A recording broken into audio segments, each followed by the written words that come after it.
dunya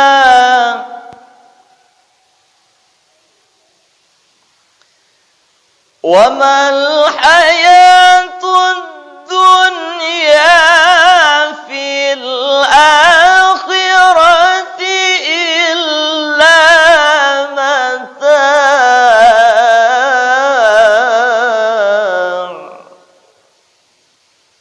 Sadaqallahul azim.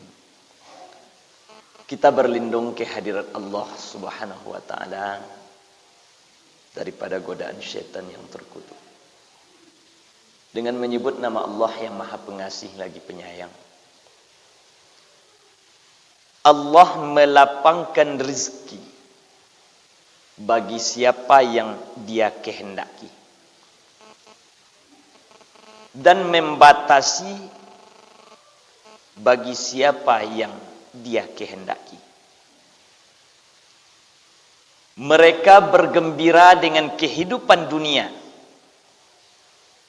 padahal kehidupan dunia hanyalah kesenangan yang sedikit dibandingkan kehidupan akhirat.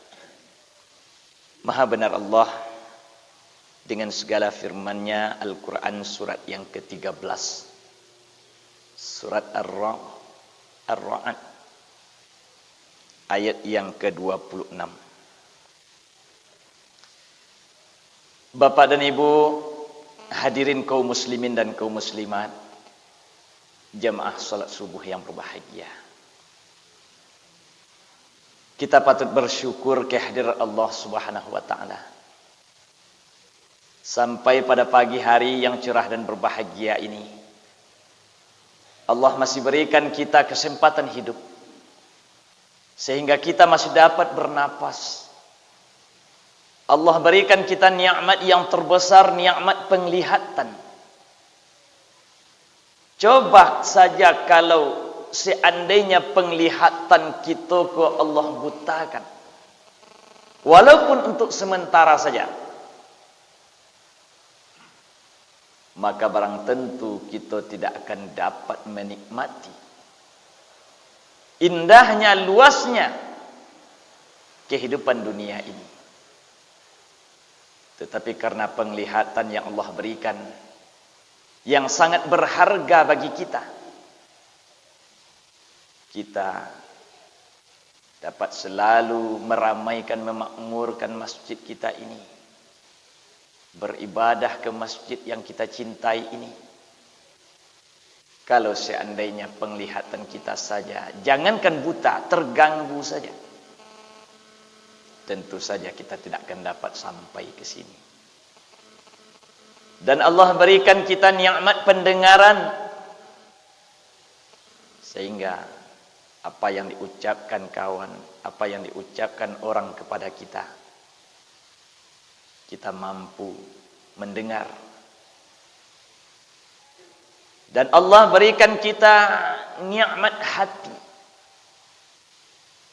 sehingga hati itu telah kita pergunakan untuk banyak mengingat Allah Subhanahu wa taala. Begitu juga nikmat-nikmat yang lain, akal pemikiran kita yang senantiasa kita pergunakan untuk kebaikan. Dan mudah-mudahan segala pemberian Allah itu jangan sampai kita pergunakan kepada hal-hal yang dimurkai oleh Allah Subhanahu wa taala. Allah berikan penglihatan, mudah-mudahan kita dapat melihat tanda-tanda kebesaran dan kekuasaan Allah, mendengarkan perkara-perkara yang baik-baik. Hati kita selalu banyak mengingat Allah, memikirkan hal yang baik-baik.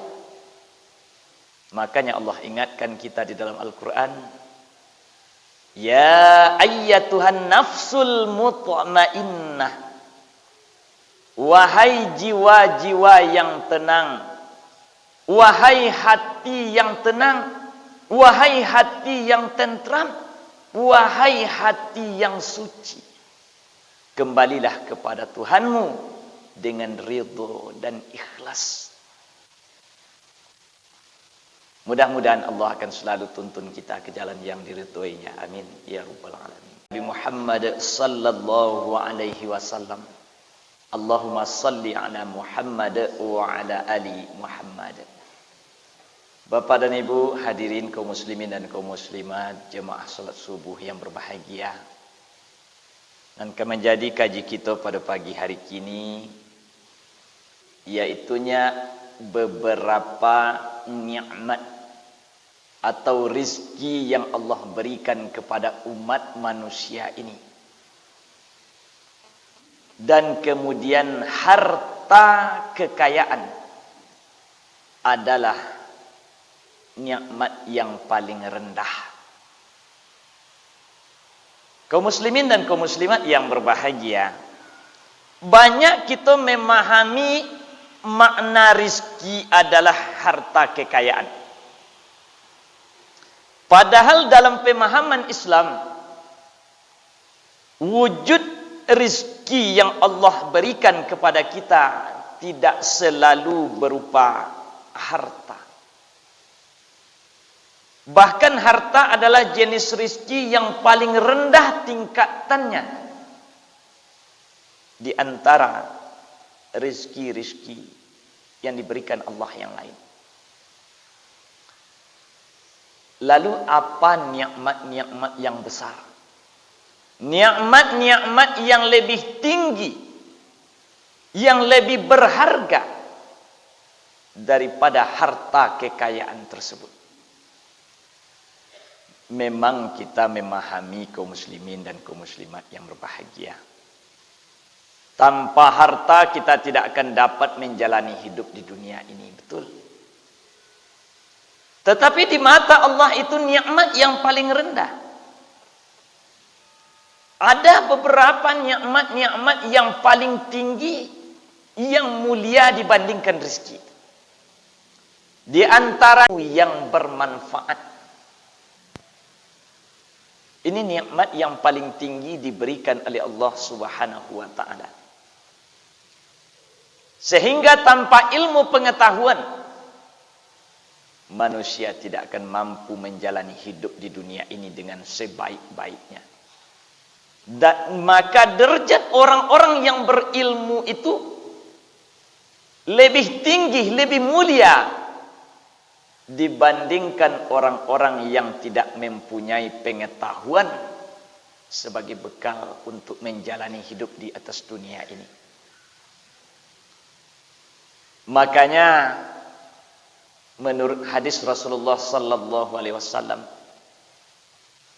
kita dianjurkan, diwajibkan untuk menuntut ilmu pengetahuan, terutama ilmu agama. Dalam hadis Nabi dikatakan, talabul ilma faridatun ala kulli muslim. Menuntut ilmu itu wajib hukumnya bagi setiap muslim. Makanya perintah yang paling utama di dalam agama kita, dan makanya ayat Al-Quran yang paling pertama turun itu bukan as-shalah, tetapi Iqra, Iqra, Iqra. Membaca, menuntut ilmu kita yang disuruh pertama.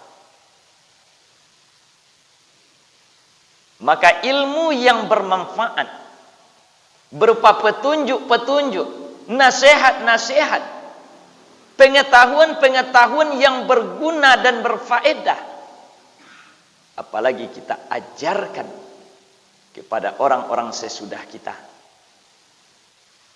sangat besar keutamaan dan manfaat. Memang kalau harta kekayaan, harta benda, tanpa harta kita tidak akan dapat berbahagia dalam hidup dan tidak akan dapat menjalani hidup di dunia ini dengan sebaiknya. Tetapi belum tentu dan belum bisa menjamin bahwa kita dapat dibahagiakan oleh harta kita itu sampai ke akhirat nanti. Kalau tidak kita sedekahkan, tidak kita infakkan, tidak kita keluarkan zakatnya, tidak kita wakafkan, tidak kita perhatikan anak yatim dan fakir miskin, para tetangga kita, saudara kita, dan lain sebagainya. Tetapi ilmu yang bermanfaat Mulai di atas dunia ini, orang-orang yang memiliki pengetahuan itu sangat dimuliakan.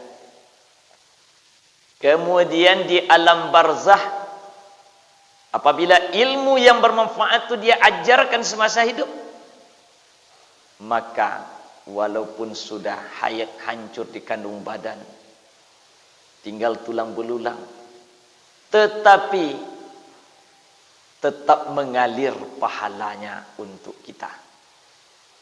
Apalagi di akhirat nanti Allah tinggikan derajatnya, Allah muliakan, Allah berikan tempat yang mulia bagi orang-orang yang memiliki ilmu. Suatu ilmu yang bermanfaat yang dia ajarkan semasa hidup di atas dunia. Terkadang kita menganggap itu hal-hal yang biasa-biasa saja, Bapak dan Ibu. Sehingga selesai sholat subuh umpamanya, tidak di sini, kita buru-buru kepada pekerjaan. Kau hari dek legak lombok-lombok, 3 hari rancak ya, nampak gak torang seketik manakit lah terkonel. Sesudah itu berdagang poin nambah ke pasar kian kemari agak jauh lah terkonel. Dan orang-orang meninggalkan majelis ilmu. Dan orang-orang buru-buru untuk mengejar harta kekayaan. Padahal itu adalah nikmat yang paling rendah di sisi Allah dan belum tentu dapat menjamin keselamatan dan kebahagiaan kita sampai di sisi Allah nanti di akhirat. Walaupun di rumah di mana orang-orang selalu mengejar waktu, ya, dan tidak menyia-nyiakan waktu demi mengejar kebahagiaan dunia, dan mereka tidak memperhatikan dan tidak mau untuk mempelajari ilmu. Sekarang kan sudah banyak, baik secara langsung seperti ini maupun melalui media televisi maupun pada HP kita yang bagus-bagus itu. Asal ada kemauan, banyak jalan bagi kita dan mesti kita manfaatkan dengan sebaik-baiknya. Karena ilmu, pengetahuan ilmu yang bermanfaat ini, yang dimaksud oleh ulama adalah ilmu agama, inilah nikmat yang paling tinggi dan paling mulia di antara rezeki yang diberikan Allah pada umatnya. Kemudian yang kedua, yaitunya anak-anak yang soleh dan solehah. Ini sangat berharga dan lebih besar harganya dibandingkan harta kekayaan Bapak dan Ibu. Itulah sebabnya kita dianjurkan untuk mewujudkan, untuk dapat mengupayakan agar anak-anak keturunan kita dapat menjadi generasi yang soleh dan solehah. Seperti yang kita sampaikan tadi, harta kekayaan dunia memang dapat membahagiakan kita, melangsungkan hidup kita di dunia, belum tentu dapat mampu menjamin keselamatan kita. Jangankan di akhirat, di alam barzah saja belum tentu. Tetapi anak-anak yang soleh dan solehah akan selalu mendoakan kita yang sudah kembali kepada Allah, dan kita akan senantiasa mendapatkan kelapangan dari siksaan para malaikat nanti di alam barzah. Ketika anak yang soleh dan solehah berdoa, di dalam riwayat dikatakan ketika malaikat akan mengazab seorang jenazah, anak yang soleh dan solehah berdoa, Allahumma ighfirli wa liwalidayya warhamhuma kama rabbayani shaghira. Ketika malaikat akan mencambuk, akan mengazab jenazah, apa kata Allah? Stop, tunggu. Malaikat protes. Kenapa ya Allah? Ini orang kan berdosa kepadamu ya Allah. Benar kata Allah. Tetapi barusan anaknya soleh dan solehah berdoa. Karena anak yang soleh dan solehah, doanya aku ijabah, aku kabulkan kata Allah. Selesai salat subuh dia berdoa, ditangguhkanlah azabnya sampai zuhur. Zuhur anak pun berdoa lagi, soleh dan solehah tadi. tidak jadi diazab sampai asar, dan begitu seterusnya. Kalau kita pikirkan lebih menjamin kebahagiaan kita, keselamatan kita dibandingkan harta. Kalau harta kita ini belum tentu. Kalau tidak kita pergunakan kepada hal-hal yang kita sebutkan tadi, sedekah, kalau tidak kita belanjakan ke jalan yang diridhai oleh Allah Subhanahu wa taala. Tetapi berbicara kita mengenai anak-anak yang soleh dan soleha, tugas kita hari ini bertambah berat. Memang karena kebutuhannya, karena keperluan pendidikan sekarang, anak kita yang sudah memiliki atau kita belikan HP yang bagus-bagus ini, akhirnya kita yang kewalahan. Itu masih mending anak-anak kita yang sudah remaja, bapak dan ibu, bisa kita kasih pengertian, dan itu pun sulit kita. Ini yang sayang sekali, yang umur 2-3 tahun, bag golek-golek kalau tidak ada api-api. Bagaimana nanti jadinya beberapa tahun kemudian kira-kira?